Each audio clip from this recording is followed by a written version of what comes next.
Welcome to the very first edition of Oasis, the Gulf International Forum podcast. In Oasis, we'll be examining the strategic, security, economic, social, educational, and every other aspect of the Gulf from the perspective of practitioners, economists, diplomats, soldiers, and scholars. We'll be bringing in voices from the United States, from the rest of the West, as well as from the Gulf. We're going to be drawing on the ample resources of the Gulf International Forum, one of America's foremost think tanks dedicated to the study of the Gulf, and we'll bring you only the best. My name is Dave DeRoche, and it is my distinct honor to be your host as we embark together on the long journey that we call Oasis. One thing I'm becoming increasingly persuaded is likely is that the U.S. will not construct the way out of this, but it will be regional countries that bring that solution to us. And to your question, it's shaken a lot of suppositions about, and the fact that Iran not only responded in force to across the Gulf, across the Middle East, go after our military facilities quite effectively. Yeah. They went immediately for civilian infrastructure, which shocked all of the Gulf governments. They had equipped themselves against the Iranian missile and drone threat, but never, I think, imagined that the Iranians would move into that space so rapidly and in such a constant fashion. And in the end, what has the regime also learned? Nobody can stop it.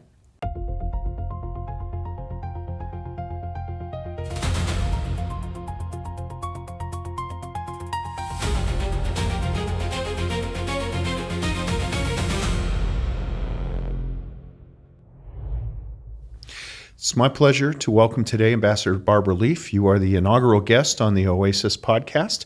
Ambassador Leaf's bio is familiar to all of you. It's in the introduction to this. But we're going to start off in the early part of the career. And the reason why I want to do that is because, and I'm sure you experience this, whenever we speak to people, young people, students in particular, they always say, how can I get your job? How do I get there? So let's talk. You say you were raised in a tobacco farm in Virginia? No, Southern Maryland. Southern Maryland? Yes. Okay. Where? So in a little village called Aquasco. It's sort of in the Brandywine, La Plata area. But I like to point out that it's on the road. The farm that my parents bought was was the original endpoint destination of, or rather just down the road from the endpoint destination of John Wilkes Booth on that famous night, April 14th, 1865. That was the area that he was headed toward after he had assassinated President Lincoln, and that's where he took refuge, in that area. It was a hotbed of Southern sympathizers, albeit Maryland was part of the Union. Well, there were regiments, Maryland regiments on both sides yes, of the there war. were. Yes, there were. And Southern Maryland was the largest POW camp. I know this, down at Lookout Point Lookout. Fantastic. And you went out of state to William and Mary. Why did you choose that historic college? So, well, there's a story there too. I was very set on going to Georgetown at that point. My father was in the Air Force. We were assigned, or he was assigned to a position at Langley Air Force Base, which was in the Tidewater, Virginia area, and not very far away from William and Mary. I think it was probably like a 40-minute drive at the time. And I was set on going to Georgetown University and applied, and I was really going to apply only to Georgetown. My parents convinced me to have a backup plan, so I put in an application to William and Mary as well. I was accepted at both. It was only then in the spring that my mother and I went up to Georgetown to take a look at it. And it was coincident with my father getting reassigned to New Mexico, all the way across the country. So we went, we had a wonderful day. I was more certain than ever that I wanted to go to Georgetown. My mother came back, reported in to my father, it's an urban school, it's Washington, D.C. So they really wanted, like crazy, for me to go to William and Mary, which was in this lovely pastoral setting. And importantly, it was near to some Air Force friends who were in the area. So we had very vigorous discussions about this. And finally, and at one point I said rather bitterly, I do not want to go to that hick school down the road. And my parents never let me forget that very immature statement, which of course had nothing to do with reality. Long story short, I went to William & Mary, loved it, had 4 absolutely glorious years there. And then, like now, it was fairly rustic in the sense that it's a university town. It's a university nestled in a bustling tourist town, Colonial Williamsburg. But when you're on that campus, you feel like you're in a world apart. Yeah. And a world that lends itself to deep learning. Well, and they call it the public ivy. Yes. It has a fantastic reputation. Yes. George Washington, Thomas Jefferson did Yes. their studies there. And it's kind of seen as a feeder school for Washington, a true university that you can do. It is, and I think what I discovered years later in reconnecting with the school, because for so many years I was overseas or in Washington, my head in the foreign policy clouds. But when I reconnected with William & Mary, I was dazzled by their international offerings, which at the time I was there were fairly meager. You know, you had your junior year abroad programs and a few foreign affairs programs, a good language department, but for what I became interested in, it was pretty narrow offerings. And now it's fully integrated into the requirements for all of the undergraduates, that they do a piece of international learning and experience and programs abroad and so forth. Yeah. And then in your early career, if we can shift forward a little bit, so you were assigned as the Middle East washer at the embassy in Paris. And, Yes. And the reason why I want to focus on this is you were at a mission, but you were kind of outside of the organizational Yes. essence of the mission, which Yes. is, it has opportunities, but it's also a difficult role. Can you talk about some of the challenges and rewards of that job? Yes. I often think back on that first year in Paris as a year of great unhappiness. Why? I'm in Paris, which, by the way, is a glorious town. So I've heard. Yes, it's wonderful. And I'd been to Paris before, and I spoke, I'd say, schoolgirl French, which got progressively much better. But I had come from Cairo, which is a magnificent, sometimes bedraggled and chaotic, always chaotic, turbulent city, but it just throbs with life. But importantly, the embassy itself, although it was very large, with a very large AID mission, it was a small community of national security agencies and commerce and so forth. And so you felt very connected to the top of the pyramid, as it were, in the embassy. I would run upstairs to see the ambassador or the deputy chief of mission all the time for guidance, etc. They're right there. Physically, in Paris, the embassy was not larger, in fact, and it was spread out among a number of buildings, and the political section was just down the hall from the front office with the ambassador and DCM. But I've always thought of these embassies as sort of taking on the coloration, the sort of national character of the societies they're in. And indeed, Embassy Paris was a very hierarchical, staid, stultifying environment for me coming out of the Middle East. So while I loved my job, and I loved nothing better than to walk across the Place de la Concorde to the Quai d'Orsay and duke it out with my French colleagues over every possible issue, it's true that the environment itself it felt very constraining for somebody like me who'd served in the Middle East and were a little bit more operational and roll up your sleeves and get into the fray than some of my colleagues in European embassies. But what I found very rapidly, and what poor Felix Rohatyn, my second ambassador there, discovered, was that his agenda, which he wanted to shape and be primarily building up transatlantic ties, U.S.-French ties, commercial advocacy, it was dominated, in fact, by my issues.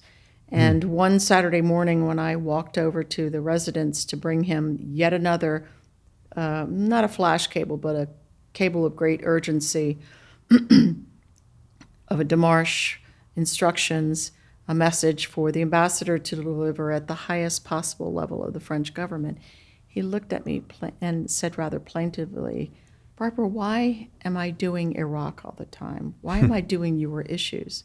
But it was in fact because they were at the top of the U.S. French Yeah. agenda. So I didn't feel a part at all. In fact, I was ferociously busy as a part of the political section, and I had constant access to the ambassador. It was rather just, it took a while for me to settle into this sort of European Yeah. And it must have been a challenge to meld with the political section. It must have been a leadership challenge for the head of the political section where he has Europe, Europe, Europe, Middle Yes. East. Yes, but as I said, in those years of Jacques Chirac as the president of the French Republic, and Bill Clinton, and the sort of the tumult of issues that were always exploding out of the region, even though, in fact, these were also the years of the Balkans, Yes. of the Balkan conflict. So my issues were front and center for the bilateral relationship. And so my two levels of boss, the minister counselor and the deputy, they were both Europe hands. But they appreciated that these Middle East issues were absolutely critical to get right. We had a very fractious relationship with the French over Iraq principally, but not only, over the Middle East peace process, over Algeria, over every part of the Middle East. And so it was really quite important that they had somebody who really knew the issues, knew the region, could brief the ambassador and brief all the levels in the embassy and do the reporting. Yeah. That was critical. I think you were there during the Algeria hijacking and the takedown in Marseille. No, I was there from 96. Okay, it was after that, yes. 96 to 2000. But, Okay. but those were years of terrorism. Yeah, absolutely. That constantly, and of course, those were the very dark years in Algeria when Yes. great violence. Which always bleeds over into France. Yes, exactly. Well, let's shift to some of the great power issues, which paradoxically you're probably more comfortable discussing. Let's start with the Iran conflict, subject A, B, and C. Yep. You've been the assistant secretary, you've been the director of Middle East in the White House, you've been the ambassador to the UAE. How do you see the Iran conflict playing out? How does this end? So that question preoccupies maybe not every waking moment of my life these days, but there are days when I feel like it's almost as if I'm back in my old job. My old job was an intense sort of hamster wheel that I was on, especially after October 7th, and all the the Gaza conflict and all the repercussions of that. But Iran for me has been the backdrop, the score that's constantly playing, for years now, for two decades formally, since I directed the first office of Iranian affairs, opened it up in 2006. But from my time in university all the way through, Iran has always been this ever-present peace conundrum that is right square in the middle of many administrations' foreign policy, whether they want it or not. So when I think about the many different scenarios, I'm struck by the fact that many very sound analysts, usually not Middle East analysts, but who are putting out their thoughts these days on social media, they tend to come up with a schema of three scenarios, and then I think, well, you're being really American here, you're being, Goldilocks, too hot, too cold, just right. I think there's unfortunately a multiplicity of scenarios as to how this ends. One thing I'm becoming increasingly persuaded is likely is that the U.S. will not construct the way out of this, but it will be regional countries that bring that solution to us. And I think about this in the sense of what's distinctive about this administration, among other things, is they despise multilateralism. It's a bad word. They don't have time for collectives. They don't have time for alliances, either formal or informal, that everything's done bilaterally. But the problem with this, of course, is we've gotten into a war, and we all know the many different mistakes made at the front end.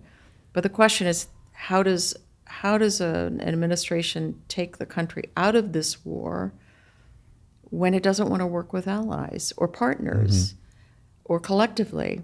I think that collective will come to us, and we see it already in the sense of how the mediation got started. Yeah.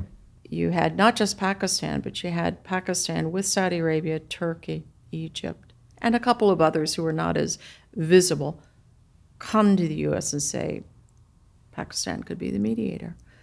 We have always relied, perforce, on a mediator in this long, tangled, what I like to think of as the violent non-relationship of the past 47 years with Tehran. We have invariably needed an intermediary of some kind.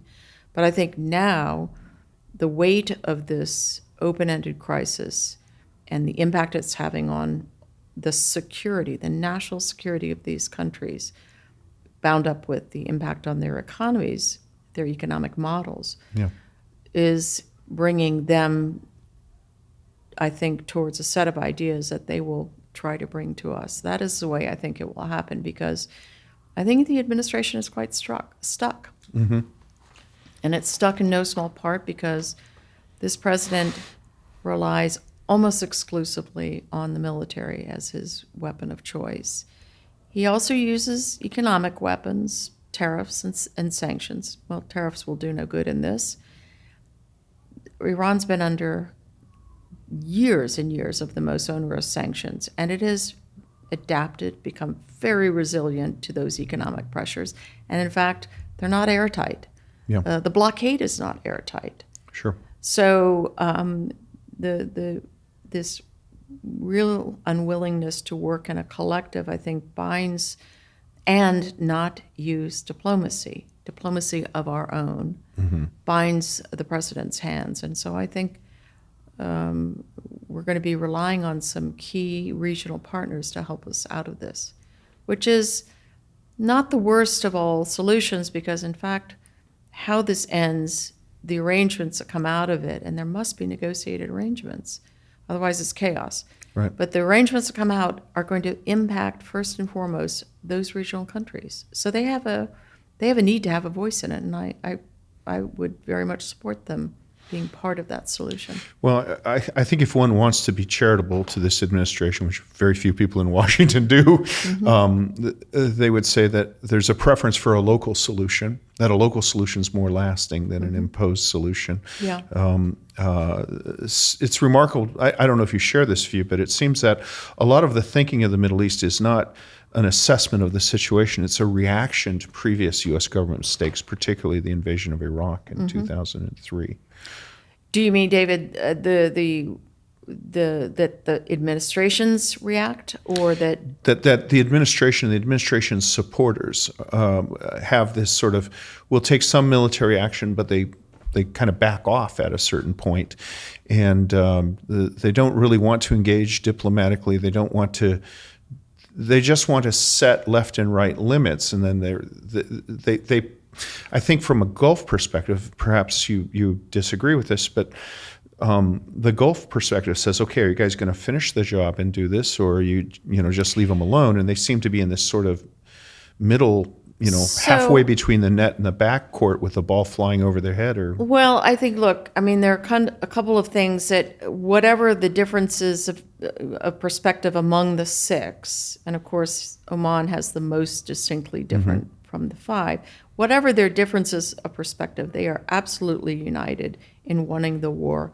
to end, right, but are absolutely firm on some fundamentals of how it must be negotiated to its end. And then starting with, Iran cannot control the Strait of Hormuz.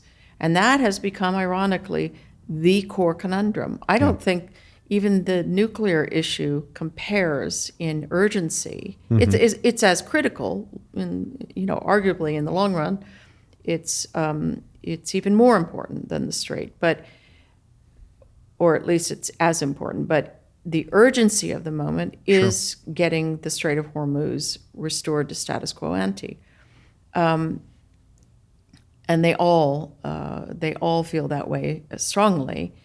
None of them had a vote on this war starting, and I dispute the reporting that was conflating a certain kind of fatalism, if you will, on the part of governments that could see, the Saudis and Emiratis, where this was going, assessed that it was almost certain that the president was going to launch a war. And yes, in a grim sense, if you're going to do it, then do it right. But the notion that I think people don't understand, the notion that finish the job means go to Tehran and finish with a removal of the regime and the uproot, that is not at all where these governments are. They want this regime as neutered as possible in its ability to project threats. But even that is a hard task, as it turned out, because what can be destroyed can be rebuilt, or what can be smashed about can be pushed aside, and something can be brought up from a underground storage area. So I think this issue of finish the job is a real sloppy kind of bumper sticker that really doesn't have a lot of meaning, and you've got to put meaning to it at the negotiating table. But this is exactly what the administration doesn't want to do. And I find 10 weeks in, 11 weeks into this war, the reluctance of the administration, the reluctance of the president to simply send a team forward and say, stay there till you get this done. Here's the marching orders. I'll give you this amount of room on this side, on that side, but here's what I need you to do. And if necessary, bring in other players. The P5+1 is not something that can be replicated as such because of Russia. And I think, Beijing's showing very clearly how it's going to manage all this. But you could construct a different sort of larger grouping that would help, not at the table, but in a reinforcing circle. But I think, the Gulf states are in an acute state of anxiety now because they don't know where the president's going to land at this point and how he's going to end it. Not just when, but how he's going to end it. Do you think that the Gulf states have lost trust in the U.S.? Do you think that this conflict how will it reshape the U.S. Gulf security partnership? There is no, fortunate for us, there is no alternative to the United States in terms of great power that is willing to vest blood and treasure to help with their security.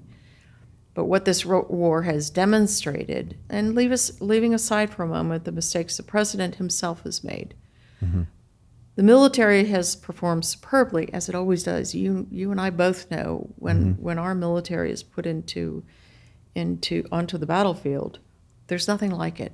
But we are at that inflection point, or even past that, with this abrupt technology change, that really favors non-state actors and actors like Tehran, which have spent years working in the asymmetrical space and honing those tools and technology, new technology, all the unmanned technology, plus ballistic missiles, missiles of all types. These are the weapons that they can really deploy at advantage, outsized advantage, across from a much greater conventional military power like ours, which overmatches them, and yet we can't. It's not just a question of opening the strait; it's keeping it open, right? And at what cost? And at what cost in casualties and ships and everything else. So they are at an advantage. And to your question, it's shaken a lot of suppositions about and the fact that Iran not only responded in force to across the Gulf, across the Middle East, go after our military facilities quite effectively. They went immediately for civilian infrastructure, which shocked all of the Gulf governments. They had equipped themselves against the Iranian missile and drone threat, but never, I think, imagined that the Iranians would move into that space so rapidly and in such a constant fashion. And in the end, what has the regime also learned? Nobody can stop it. Not NATO, not the EU, not the Arab League, not the OIC. You name it, no one can stop them from doing this. So what is the constraint? And so it's the grand, figuring out set of issues that lie just beyond this conflict. It's just, what is security? What is security built on? I don't see the Gulf states tilting to China, tilting least of all to Russia. But they have to figure out a construct, and I think, more of a demand on the front end of conflicts to have a say. And how do they muster that influence with a government in Washington? But they have to be consulted.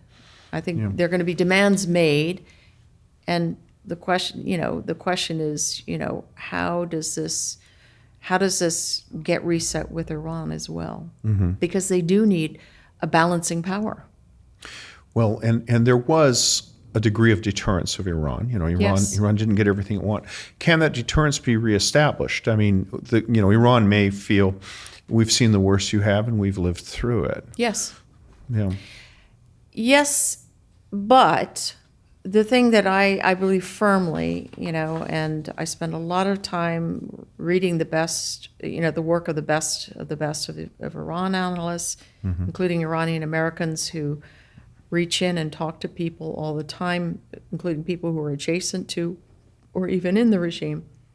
And I think there's no question in my mind that it is only when the guns fall silent that the regime will in fact come under withering pressure mm-hmm.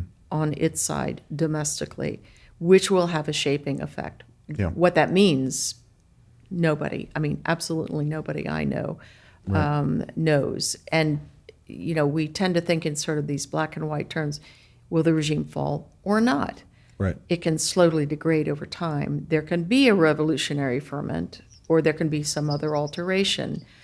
But deterrence, as that regime comes under a different sort of pressures, will be a very different kind of confection. Yeah, and it might be something that there might be a lever of deterrence that we haven't considered yet. Yes, or fully. That's right. Yeah. That's right. Let's talk about economics. Mm-hmm. I mean, there's always been this dream, and I was a big fan of economic determinism and economic integrationism in IR. You have Iran with a lot of natural gas. You have these booming cities on the Arab side of the Gulf that need natural gas. You recall around 2011, there was a investment bank that put out a report that said Saudi Arabia would cease exporting oil because their energy consumption was rising. And so the idea of importing natural gas mm-hmm. for domestic air conditioning and then using all the oil for higher, chemical feedstocks and finished products. Do you see a future there, or has that just been has that ball been kicked so far into the deep weeds? So, this is, because I spend so much time looking, because of the situation with the Strait and what that has meant to bottle up not just 20% of LNG, global LNG, not just 20% of world crude needs, but it's all the byproducts. Mm-hmm. It's the helium, it's the fertilizers, it's all the things that are bottled up. Yeah. I spend so much time looking at that impact, but I also, having been in this conference the last 2 days at the Atlantic Council with you, listening to that deep-going discussion on Iraq and how perilous the path is right now mm-hmm. for Iraq. Economic pressures just growing spectacularly because of their inability to get out 80% of their exports. But I think about, imagine a different Middle East where Iraq and Syria, for the first time in 40, 50, 60 years, actually had a thicket of economic linkages across that mm-hmm. border, pipelines, rail, road traffic, but fully the border open and a network thriving. Imagine that all the way around the Gulf, between Iran and Turkey and Iraq, Jordan, mm-hmm. the Gulf states. It would be transformative. It would be absolutely transformative.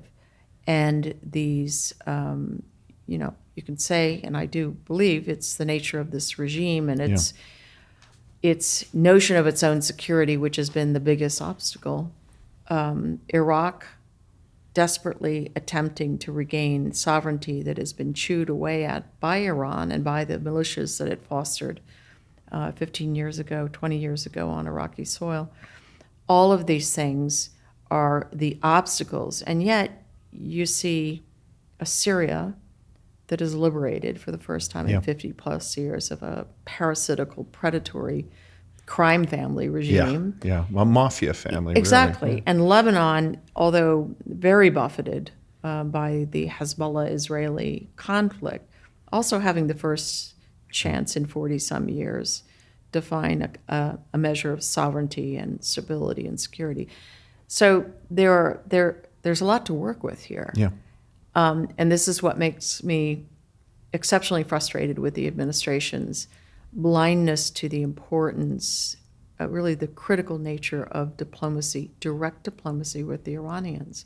We're not going to be friends. We aren't going to remain adversaries, but we could construct something that is the basis for a widening stabilization. Even with a regime like this, they are desperately going to need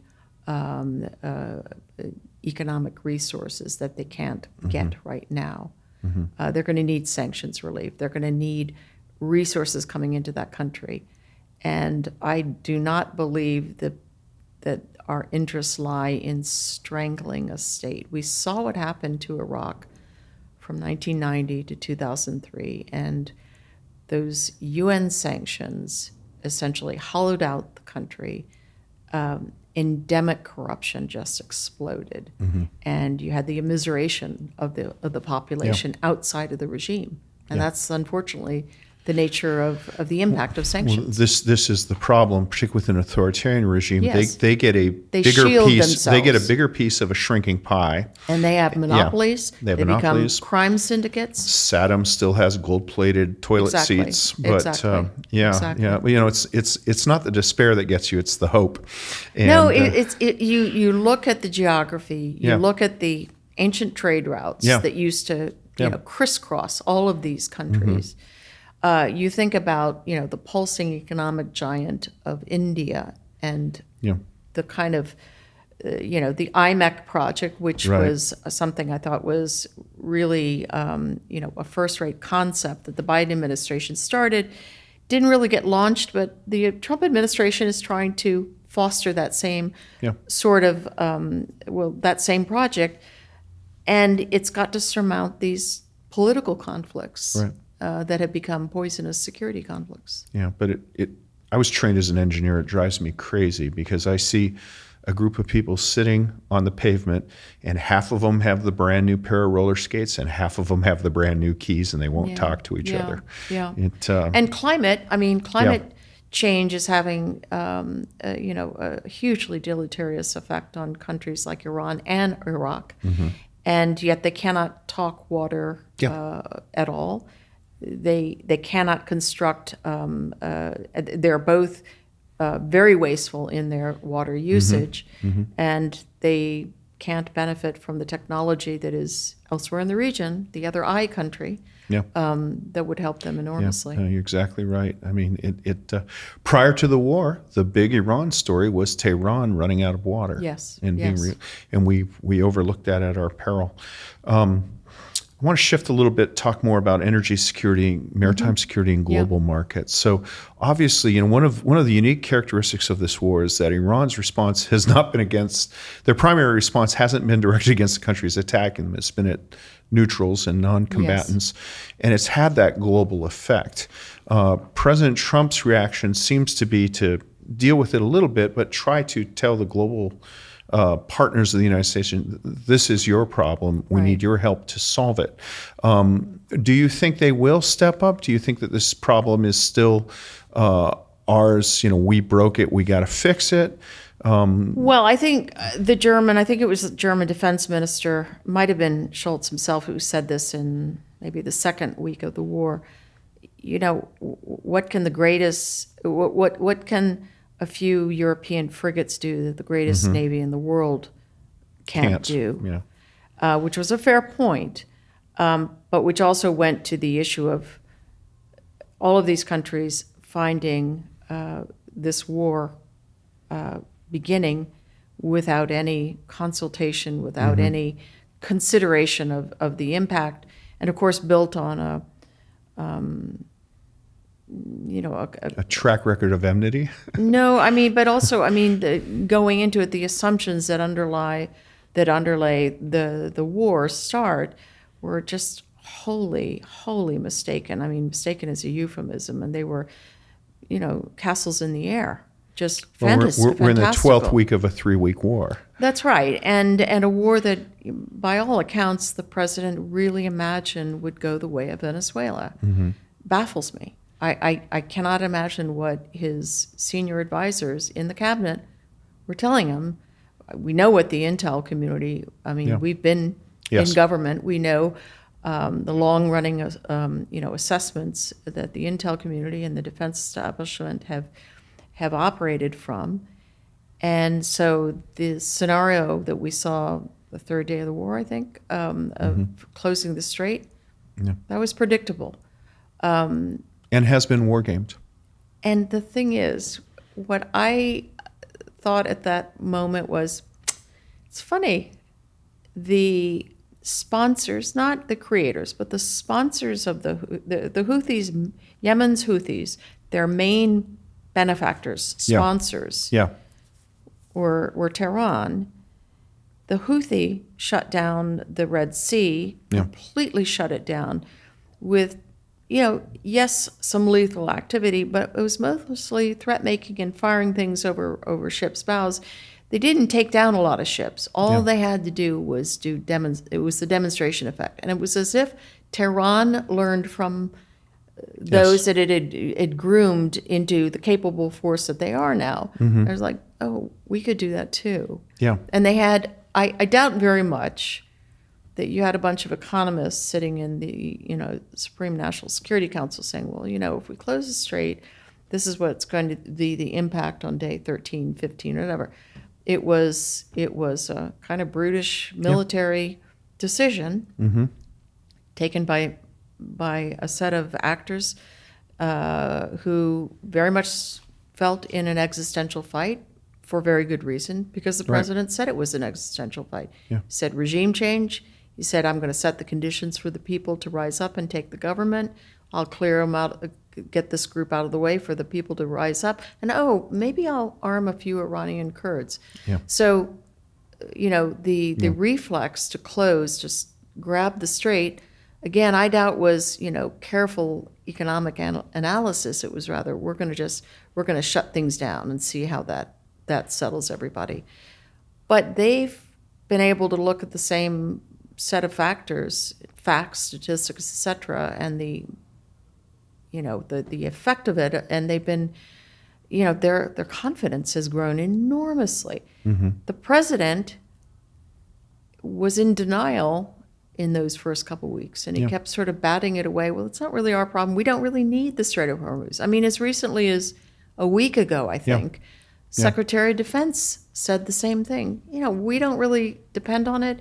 We're doing the Project Freedom as a humanitarian gesture for all of those other people around the world and those thousands of sailors on these tankers. They wanted to talk it away, but they know very well from hearing from the hyperscalers in Silicon Valley who need that helium for those chips. They know from farmers. They know from all sorts of businessmen and women who are finding terrible supply chain disruptions. They know from the gas. It has an impact. And we are now right at the front end of the cliff where all the buffers are exhausted.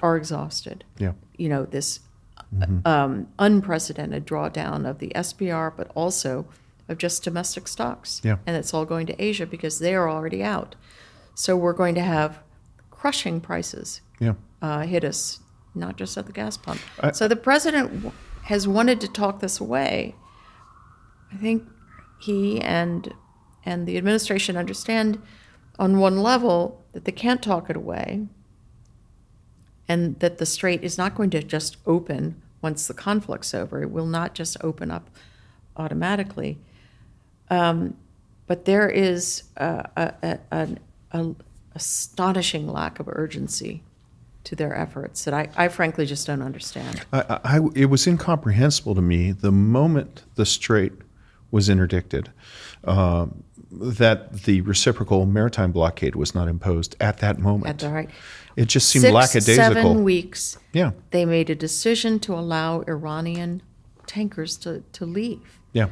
So, Iran shut down the strait to everyone but its own vessels. So Yeah. it had 7 weeks of tankers on the high seas as its own buffer to the blockade that eventually came. Which was incomprehensible to me. No, and lifting sanctions on Iran to sell its product even to the U.S. if it wanted to. Yeah. So, yeah, I mean, this is where I think there were just, again, castles in the air kind of assumptions, but just till now, and, we are 11 weeks in, a lack of urgency about negotiating this to an end. And, it's going to be painful. Well, let's pull ourselves out of the slough of despond, if we Shall could. we? Once this is over, it will be over. All Yeah. bad things pass eventually. Yeah. What will an optimal U.S. Middle East strategy look like with this history? What will be a sustainable Middle East strategy? So, I mean, I'd like to see, even in this period of this administration, of this term, that there be a recognition that there is a need for a more integrated strategy. Mm-hmm. It may not be that the administration finds that every corner of the Middle East has some attribute, some direct interest. But even if the administration continues on this posture where there are only a couple, 3, 4, 5 countries that it really focuses on at any given time. Saudi Arabia, Qatar, UAE, Israel, episodically Iraq, but more coercively than positively, Syria. Mm-hmm. And a lot of the rest of the region is left in the dark. Lebanon occasionally gets its attention. But in any case, to look at it as in the way that you and I have just talked about, as a landscape that with some pushing and pulling, but especially, dare I say it, collective efforts, or at least, a sort of a common approach, and you see that in Syria. Yeah. It's one place you do see it, that there could be a reshaping of this landscape. The Levant has been surely the most unstable, fractious, security troubled sub-region of the region. And yet, as you and I were just saying, you've got phenomenal change in Lebanon from 2 years ago that you can still feel the effects of. Transformation in Syria. Which I thought I'd never live to see. Exactly. I mean, I remember in the spring of 24 thinking rather despondently after one more depressing briefing from my team Syria, I just thought, I guess I'll never get to Damascus again in my lifetime. It's just shut. So you have that piece that is shifted, and you have the engagement of key Gulf countries who have committed to stabilizing Syria, helping it get onto its feet.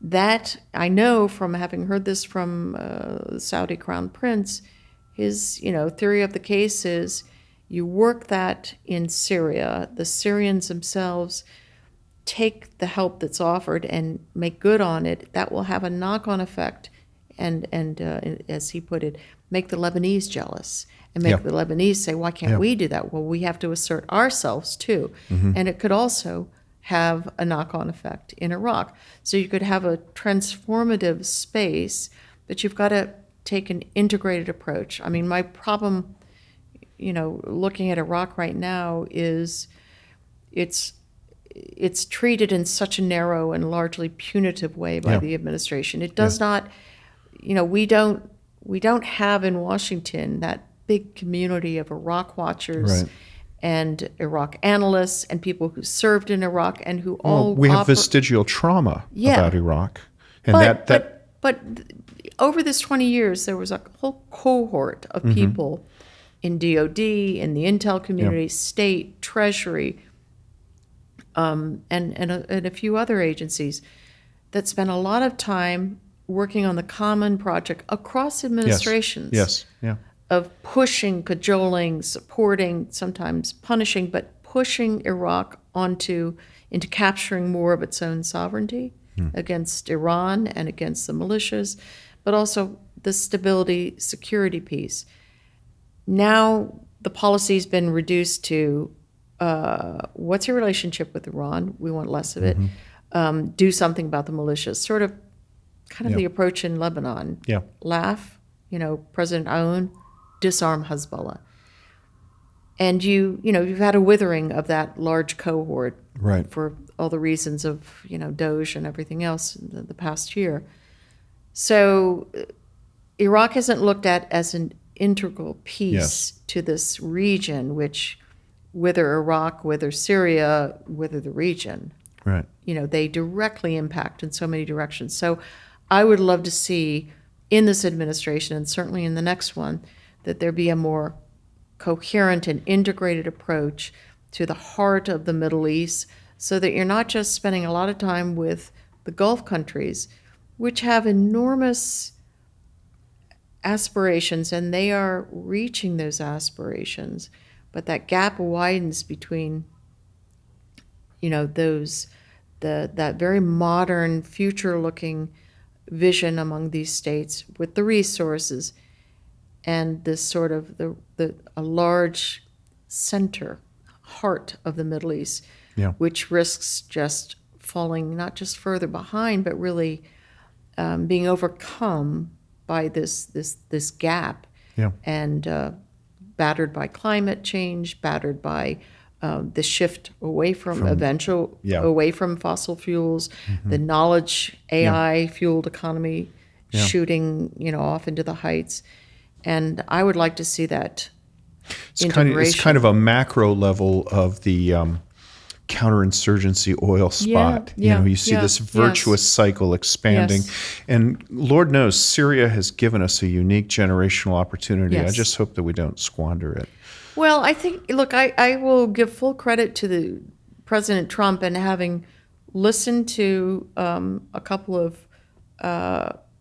very significant partner countries who didn't just ask him to lift sanctions, but sort of committed on the other side to do a lot of the hands-on work to help stabilize Syria, get its feet on a road to stability. And that was a good formula. That worked exactly for this administration, this president, who didn't want to have to do that work, didn't want to spend more American money on that, cut the assistance to Syria, even as Syria was coming out of this, 50-some year, horror show. But he did the thing that was important, which was to lift sanctions and to basically say, let's give this guy, Ahmed al-Shara, some space to Were you shocked by the speed or surprised by the speed with which he... No. I was taken aback. I thought it would be a gradual, if this gets lifted, and instead it was across the board. I was not surprised because I knew there was a lot of squabbling, among different camps, or two camps, and an impasse. And certainly, there were, the Israelis had strong views about it and were letting the administration hear those views. It would have been a very slow and conditions-based approach by the Biden administration and probably by the Harris administration. I didn't have any doubt that if it got to Trump, but I had doubts it would get to Trump. And so when I began to pick up, word that the Saudis were really focusing in on this as a goal that they wanted to achieve with the president's visit, I figured that if he were persuaded, he'd lift it all, because that's, he doesn't Yeah. like small gestures. True. Yeah. Let's go back to some of the personal, because Yeah. Particularly people at the start of their career in government tend to overlook the personal. Yeah. And they think it's work. And of course, we all know one of the things I really admired about Michelle Flournoy was, her talking about work-life balance. Of course, some of her subordinates at the Department of Defense that I worked for didn't share that Yes. emphasis. You're a career diplomat. You married a Marine Corps officer. Neither one of those are noted for stability, home station. How did you deal with that challenge, and still manage to reach the apex of a diplomatic career? So, first of all, I think, let's see. I think, although I didn't know it, I didn't, going into the Foreign Service, I didn't actually know a lot about the inner workings. And I had grown up in a Air Force family. My one brother went into the Marine Corps. My younger brother went into the Army. My husband I met, he was actually not an officer. He was the detachment commander for the Marine Security Guard unit at the Consulate General Jerusalem. But going in, what I discovered pretty rapidly was the beauty of the decentralized personnel system and state. So what did that mean? That meant that that you could build your own pathway, and moreover, that there were no one or two or three paths to where you wanted to go, whatever you wanted to do. There were no, it wasn't a one or two or three paths to advancement. There were a myriad. I didn't go in saying, I want to be an ambassador or this or that. I'm not a planner, and I certainly didn't plan my career. And I remember being struck in my diplomatic class, A100 class, by a couple of colleagues who were very focused on, by the time I'm 10 years in, I want to do this. And they already knew the names of the grades, which baffled me. I had no idea. I was clueless. Right. So I discovered very early in my career how it was a sort of a roulette wheel that spun around every couple of years when bid season came around. And that just because, and I discovered this in my first tour, just because you got something that looked like a very sleepy assignment, it could just blow up spectacularly, and you could be right in the center of things, and that would put you in the spotlight, and that would get you attention, and if you didn't screw up, wow, that could carry you along to something excellent on your next assignment, which is what happened over and over for me. And over time, I kind of looked at the assignment cycle as my opportunity to grow intellectually and to really test myself. So I was always looking for something interesting, which often ended up getting me into places that either, were conflict zones or, coups or other interesting things were happening.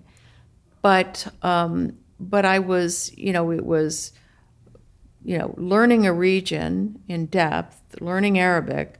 But then at that point when I was in Paris, I became very tired of the continuous cycle of sameness. So I needed a refresher. So I went off and did Serbo-Croatian for a year and went to Bosnia. And it completely regenerated me at a point where I was kind of really even beginning to wonder, should I leave the Foreign Service? It felt stale. So for me, and this is the advice I've given to scores of mentees and others that I was, coaching along the way, and still do give this advice, get out of your comfort zone. Yeah. That's what I did sort of instinctively. Right. I wanted to gain expertise, and I built that expertise on the Middle East, and I gained the, fluency in languages. But I didn't keep doing the same thing. I was always trying to get into a place where I'd have to learn a lot of new things, and that I'd have to really test myself. So, it was often the roulette wheel that spun around, and there just was something that looked interesting, and I went for it. And, when I ended up in Rome after the Iran office, I mean, that was a low point for me. I thought, oh my God, I'm in Rome. I was bored out of my wits. There had just not been a good collection of things that were at my grade available. Right. I got beat out in the competition coming out of the Iran office. And I was rescued by a colleague, Liz Dibble, who was going out as who was going out as DCM, and I ran into her in the cafeteria, and she said, "Barbara, by any chance would you be interested in coming to Rome?" And I was like, "Well, I had never thought of it." And it was February. I was 4 months from rotating out of my job, and I didn't have a job, and so she didn't take much to talk me into it, because I was like, "What else am I going to do?" But then 2 years into that assignment, I got an email from Henry Wooster, sitting in Baghdad. My former classmate. Yes, well, Henry and his winning ways.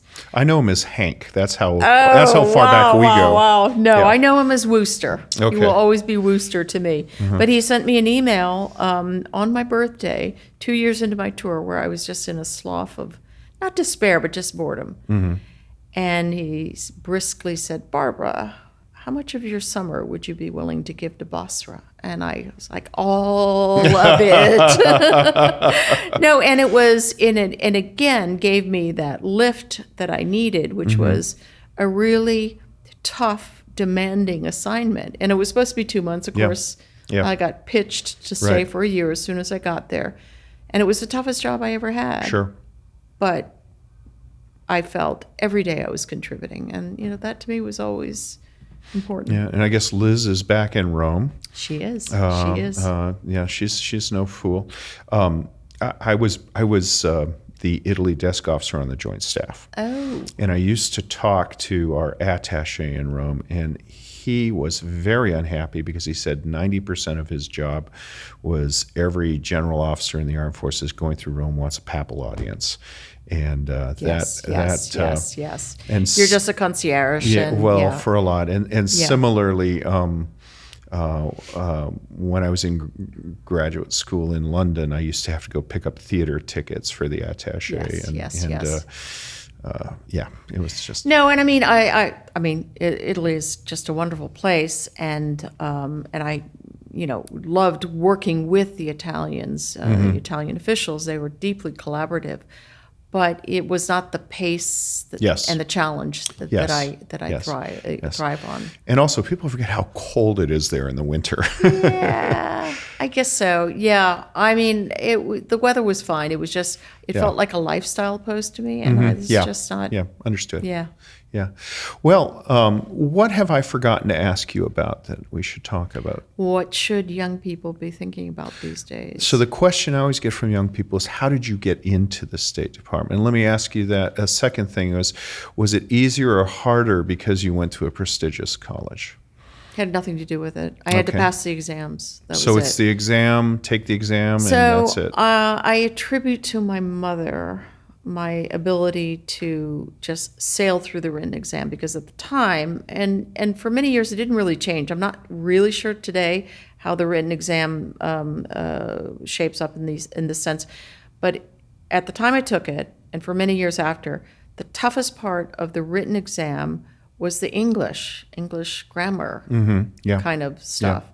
And boy, I could just knock it out of the park, because I had a mother who was just, I went to Catholic school. That also helped, the nuns.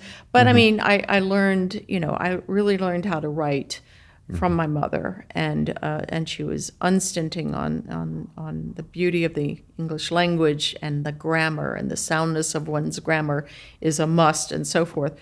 So the written was just very easy for me.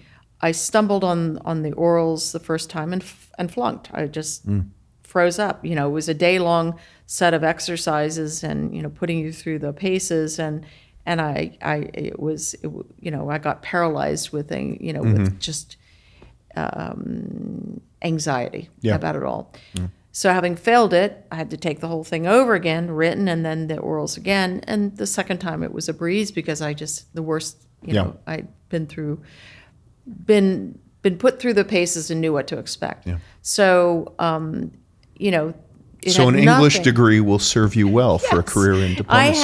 I had classmates who were biology majors. I had one who was by far the most literate and learned of all of us, who had dropped out of Cambridge, but who spoke 7 languages, could quote Tolstoy and so forth.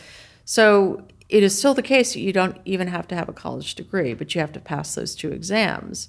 And they are changing the exams, so, I don't know what that's going to produce, but the fact is your school background did not matter. What you majored in did not matter. They were looking for people who were attuned to international affairs, obviously, news in general, attuned to American culture. Had a certain fluency of, in that. There were cultural questions. Ambassadors, as it were. Yeah, exactly. And who could speak well and so forth. So when I talk to young'uns about going into public service and the Foreign Service in general, I tell them, do not let yourself be dragged down by AI and have it replace your brain in terms of your writing and your speaking, because you will stand apart in this AI slop world by the distinctiveness of your prose, of the way you construct your language, the way you speak, and so forth. And that is how you will be a good diplomat. So well-read and intellectually curious. Get over your public speaking fears. Many people, have a deathly fear of public speaking. I certainly did, and sort of had to force myself in grad school to get over this paralysis in front of, when faced with speaking, by joining a debating society, and many ways to do that. But learning those core skills, you don't have to bring a foreign language in. Right. They'll teach you. That's the other beauty of the Foreign Service. They will send you away for years at a time to learn languages. Did you debate at William and Mary? I did not. Okay. Did you in not. high school? No, absolutely Okay, not. okay. I was morbidly shy.